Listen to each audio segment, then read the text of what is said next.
प्रिय विद्यार्थियों, online class में आपका पुनः स्वागत है। मैं इस ऑनलाइन क्लास में आपके साथ जिस विषय पर बात कर रहा हूँ वो है भौगोलिक खोजें, समुद्री मार्गों की खोजें, महाद्वीपों देशों की खोजों के संदर्भ में विश्व के जो देश थे अग्रणी जिन्होंने भूमिका निभाई, जैसे पुर्तगाल है, स्पेन है, यूरोप के अन्य देश हैं, उनके प्रयास और उनको किन किन क्षेत्रों को, किन किन देशों को खोजा, उनकी क्या उपलब्धियां थी, इस विषय पर मैं आपसे चर्चा करूंगा। तो हम देखते हैं कि नवीन समुद्री मार्गों तथा नए भौगोलिक क्षेत्रों की खोज के लिए यूरोप के सभी देश आतुर एवं प्रयासरत थे। और लेकिन इस प्रयास में जो सबसे अग्रणी भूमिका निभाई वो थी पुर्तगाल की और स्पेन की।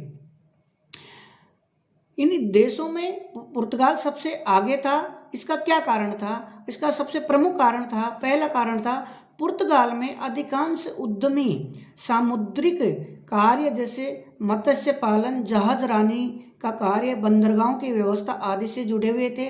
पुर्तगाल एक पहाड़ी और अनवर क्षेत्र था और वहाँ 1348-49 ईस्वी में ब्लैक डेथ नामक एक प्लेग जैसी महामारी के बाद बहुत से कृषक और ग्रामीण श्रमिक नगरों में जा बसे और सामुद्रिक गतिविधियों में लग गए। इस प्रकार पुर्तगाल के पास सामुद्रिक कार्यों में निष्पाण एक विशेषज्ञ वर्ग तैयार था। दूसरा कारण था, पुर्तगाल के पास एक लंबी सुदीर्घ सामुद्रिक पट्टी थी एवं कुशल बंदरगाह थे जिनका उपयोग सामुद्रिक अभियानों के लिए किया जा सकता था। तीसरा प्रमुख कारण था, पुर्तगाल एवं स्पेन दोनों में स्तर कार्य कुशल एवं सामुद्रिक अभियानों में रुचि लेने वाली सरकारें थी और वहां का व्यापारिक वर्ग सामंतों की जड़वादी मानसिकता के आधिपत्य से स्वतंत्र था एवं साहसिक था। प्रिय विद्यार्थियों, जैसे कि आप जानते हैं कि तत्कालीन जो शासन व्यवस्था है, जो समाज है, जो सरकार है, जो व्यवस्था है, वो किस तरह की है, वो उसकी सोच क्या है, वो किस चीज़ को महत्व देती है, किसको सपोर्ट करती है, किसको रोकती है, किस तरह का सोच है, सकारात्मक है कि नकारात्मक है, कि पॉजिटिव है, कि रोकने वाली है, अवरोध पैदा करने वाली है, सहयोग करने वाली है, इसका बहुत मायने रखते हैं। तो आप देखते हैं कि पुर्तगाल में जो इस समय जो सरकार थी, पुर्तगाल और स्पेन में, वो ऐसी ही सरकारें थी। साहसिक खोजें, समुद्री मार्ग, जहाजरानी, इन सब को प्रोत्साहित करने वाली सरकारें वहां मौजूद थी। चौथा कारण था, पुर्तगाल उत्तरी यूरोप की भूमध्य सागरीय जलवायु में पैदा होने वाली वस्तुओं की पूर्ति करने वाला प्रमुख देश था और आर्थिक दृष्टि से संपन्न था। पुर्तगाल के पास नवीन खोजों के लिए भौतिक मानवीय संसाधनों की पर्याप्त उपलब्धता थी। पांचवा कारण था, इंग्लैंड और फ्रांस की तुलना में पुर्तगाल और स्पेन कैथोलिक और प्रोटेस्टेंटों के धार्मिक संघर्ष की विभीषिका से अपेक्षाकृत मुक्त रहा। यानी जो धार्मिक, जो इनमें कैथोलिक और प्रोटेस्टेंट धर्म के जो अनुयायी थे, इनकी आपसी जो खींचातान थी, जो धार्मिक संघर्ष था, उनसे पुर्तगाल लगभग मुक्त था। तो पहले बात करते हैं पुर्तगालियों के सामुद्रिक अभियान एवं इनके द्वारा की गई भौगोलिक खोजें। सबसे पहले अटलांटिक महासागर एवं अफ्रीका के पश्चिम तटों के क्षेत्रों में भौगोलिक खोजों का अभियान प्रारंभ हुआ। 1415 ईस्वी में पुर्तगाल के राजा जोन ने अफ्रीका के तट पर अरब लोगों के अधीन सियोटा के क्षेत्र पर अधिकार कर लिया, जिससे अफ्रीका के तट पर पुर्तगालियों के विस्तार का मार्ग खुल गया। पुर्तगाल के सामुद्रिक अभियान में सर्वाधिक रुचि लेने वाला व्यक्ति था राजा जॉन का पुत्र राजकुमार हेनरी। राजकुमार हेनरी, जिसका समय 1394 से 1460 ईस्वी, ने अपनी नौसैनिक रुचि के कारण इतिहास में प्रिंस हेनरी द नेविगेटर के नाम से जाना जाता है। राजकुमार हेनरी ने पुर्तगाल में एक नाविकीय शिक्षण केंद्र की स्थापना की, जहां पर अनेक नाविक, भूगोलवेत्ता, खगोल शास्त्री इकट्ठे होकर विचार विमर्श करते थे। हेनरी ने पुर्तगाल के सामुद्रिक अभियानों, नवीन क्षेत्रों की खोज एवं विजयों में अत्यधिक रुचि जाहिर की। 1418 में पुर्तगालियों द्वारा मदिरा द्वीपों को खोज निकाला गया और उन द्वीपों पर अधिकार कर लिया गया। 1427 में उन्होंने अजोरस को ढूंढकर उस पर अधिकार कर लिया। इसके 7 वर्ष बाद केप बोजाडोर का चक्कर लगाते हुए वे स्वर्ण नदी एवं सेनेगल नदी तक पहुंच गए। यहाँ केप वेर्डे द्वीपों को खोज निकाला गया। इस प्रकार पुर्तगाल सामुद्रिक अभियानों के प्रथम चरण का उद्देश्य अटलांटिक महासागर के द्वीपों और अफ्रीका के पश्चिमी तटों के क्षेत्रों की खोज करना था, जिसमें वे सफल रहे। इन क्षेत्रों में खोजे गए द्वीपों एवं प्रदेशों पर पुर्तगालियों ने अपने उपनिवेश स्थापित कर लिए। पुर्तगालियों की इन स्थानीय लोगों से व्यापार प्रारंभ किया। यहीं से गुलामों के व्यापार की शुरुआत भी हुई। अनेक व्यापारी कंपनियों की स्थापना की गई और नए देश क्षेत्रों का दोहन करने, उनकी सुरक्षा व्यवस्था को संभालने एवं भौगोलिक अन्वेषण करने का कार्य बढ़ाने के लिए भी अधिकृत किया गया। राजकुमार हेनरी ने भारत के बारे में सुन रखा था और भारत तक पहुंचने के लिए समुद्री मार्गों की खोज निकालना चाहता था। उसकी इच्छा उसके जीवन काल में तो पूरी नहीं हो सकी।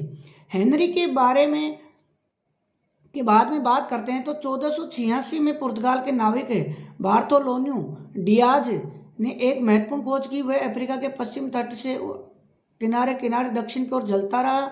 उसने ठेठ दक्षिण छोर तक पहुंच गया और उसने वहां उत्तर महासा अंतरीप केप ऑफ गुड होप की खोज की। इस खोज ने भारत तक पहुंचने के समुद्री मार्ग की खोज का मार्ग प्रशस्त कर दिया। इस बीच पेड्रो डी गोविलम अल्फोडो डे पेवा को भी मिस्र एवं हिंद महासागर के भू क्षेत्रों में भेजा गया, जिससे कि ये हिंद महासागर क्षेत्रों की जानकारी कर सकें। वास्को डी गामा को अपने 3 जहाज़ों के साथ दक्षिण अफ्रीका के जलमार्ग से भारत के मार्गों खोज निकालने के लिए अधिकृत किया गया और जून 1497 में पुर्तगाल से रवाना हुआ और नवंबर में पहुंच गया। यहाँ से वह उत्तर की ओर वापस मुड़ा और अफ्रीका महाद्वीप के पूर्वी किनारे सहारे चलता हुआ मालिंदी तक पहुंच गया, जहां उसने अरब नाविकों से हिंद महासागर के मार्ग की जानकारी ली और अंत में हिंद महासागर के सीधे पार कर वह 18 मई 1498 को भारत के दक्षिण पश्चिमी किनारे अवस्थित केरल के कालीकट बंदरगाह पर पहुंच गया और भारत की खोज कर ली गई, जो यूरोप एवं एशिया के लिए बहुत महत्वपूर्ण सिद्ध हुई। इससे पूर्व अनेक शताब्दियों तक पूर्व पश्चिम देशों के मध्य होने वाले व्यापार पर अरबों का अधिकार स्थापित रहा। मध्यकाल में अरब वासियों की सभ्यता एवं विज्ञान के क्षेत्र में प्रभुत्व इसी तथ्य पर आधारित रहा था। भारतीय मसालों से लदे हुए जहाज लेकर वास्को डी गामा पुर्तगाल वापस आया तो वहां उसका भव्य स्वागत किया गया और पुर्तगाल ने इसके बाद समुद्री मार्गों में भारत की ओर निरंतर जहाजी बेड़े भेजने का सिलसिला प्रारंभ कर दिया। भारत की ओर जल मार्ग खुल जाने के बाद पुर्तगाल ने श्रीलंका, मलक्का, चीन, जापान से भी व्यापारिक संबंध स्थापित कर लिए और पुर्तगालियों ने यूरोप में पूर्वी देशों के साथ भारत के विक्रय से अत्यधिक व्यापारिक लाभ अर्जित किया और उन्होंने अपनी नौसैनिक क्षमता और ज्ञान के आधार पर यूरोप के अन्य देशों को 16वीं शताब्दी के अंत तक पूर्वी देशों के साथ प्रत्यक्ष जलमार्ग संबंध स्थापित नहीं करने दिया। इस प्रकार वास्को डी गामा की भारत की खोज विश्व इतिहास को महत्वपूर्ण घटना थी, जिसके निर्णायक परिणाम निकले। इसमें यूरोप में पूर्वी देशों की वस्तुओं के व्यापार पुर्तगालियों के आधिपत्य का आधार तैयार कर लिया। समुद्री मार्गों के व्यापार के सस्तेपन, पूर्वी नौसैनिक रक्षा व्यवस्था के कारण, इसके अपेक्षाकृत अधिक सुरक्षित होने के कारण इस तलीय मार्ग से व्यापारिक लाभ नहीं रहा। 1500 ईस्वी में पुर्तगाल के जहाजी कमांडर केब्राल ने अकस्मात ब्राजील को खोज लिया और अफ्रीका के पश्चिम तट पर अपनी यात्रा के दौरान भीषण तूफान के कारण केब्राल अपने रास्ते से भटककर पश्चिमी अटलांटिक महासागर में चला गया और दक्षिण अमेरिका के पूर्वी किनारे पर स्थित ब्राजील में जा पहुंचा। दूसरा जो प्रमुख देश था भौगोलिक खोजों में वो था स्पेन। तो स्पेन की भौगोलिक खोजों की बात करते हैं। स्पेन के सामुद्रिक अन्वेषण में सबसे महत्वपूर्ण था क्रिस्टोफर कोलंबस। स्पेन के नाविक पूर्वी देशों से समुद्री संपर्क बनाने के लिए अपने निजी समुद्री मार्ग खोजना चाहते थे। कोलंबस एवं स्पेन के अन्य नाविकों का विश्वास था कि अटलांटिक महासागर के पश्चिम की ओर यात्रा करते हुए एशियाई देशों के पूरी छोर पर पहुंचा जा सकता है। उन्हें इस बात का आभास था कि पृथ्वी गोल है और समुद्र की पश्चिम यात्रा के द्वारा पूर्व की ओर पहुंचा जा सकता है। पुर्तगाली अफ्रीकी महाद्वीप का चक्कर लगाकर पूर्व की ओर बढ़ते हुए हिंद महासागर को पार कर भारत पहुंचे थे। कोलंबस अटलांटिक महासागर को विपरीत दिशा यानी पश्चिम की ओर से पार कर क्रमशः भारत पहुंचना चाहता था। अपनी अन्वेषी साहसी प्रकृति के कारण कोलंबस ने एक नई दुनिया यानी अमेरिका महाद्वीप की खोज कर ली। कोलंबस का जन्म जेनोवा में हुआ था। वहाँ का परिवेश पश्चिमी भूमध्य सागर को समुद्री खोजी परंपरा से जुड़ा हुआ था। कोलंबस ने पुर्तगाली नाविकों की खोजों की कहानियां सुन रखी थी। वह स्वयं इंग्लैंड एवं आइसलैंड, मदिरा द्वीप एवं अफ्रीका के कुछ क्षेत्रों की यात्रा कर चुका था। कोलंबस के विशाल अटलांटिक महासागर के अज्ञात पश्चिमी छोर के संधान का निर्णय लिया। स्पेन की रानी इसाबेला के सहयोग से उसने 3 जहाज़ों का निर्माण करवाया। कोलंबस अपने 3 जहाज़ों एवं 90 नाविकों के बेड़े के साथ स्पेन के बंदरगाह पालोस से 3 अगस्त 1492 को अटलांटिक सागर की पूर्व यात्रा पर रवाना हुआ। यह जहाजी बेड़ा कई हफ्तों तक अनंत एवं अछोर दिखाई देने वाले अटलांटिक महासागर के बीच चलता रहा। दूर दूर तक कहीं भी भूमि के दर्शन नहीं हुए। नाविकों का हौसला टूटने लगा, लेकिन कोलंबस ने हिम्मत नहीं हारी। दक्षिण पश्चिम की ओर बढ़ते हुए 12 अक्टूबर को उन्हें भूमि दिखाई दी। यह अमेरिकी महाद्वीप का बहामा द्वीप था। कोलंबस ने समझा कि भारत पहुंच गया, अतः उसने बहामा द्वीप के निवासियों को इंडियंस कहा। समुद्र में और घूमते हुए कोलंबस ने क्यूबा और हाइटी के द्वीपों की भी खोज लिया। 15 मार्च 1493 को कोलंबस स्पेन वापस आ गया।